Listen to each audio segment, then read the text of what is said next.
Hello po, good morning. Papasok na naman si Chloe. Ano po, pasok na, nakaayos na po siya.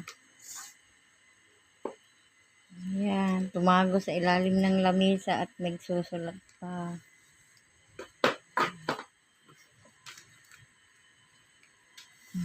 Susulat siya. Mag-hi na ka. Ilan taon na si Chloe? 7. Magbalapit na birthday ni Chloe. Anong wish mo sa birthday mo? Anong wish ng baby ni mama sa birthday? Wala, magsisimba lang daw. Magsisimba. Magsisimba lang daw kami.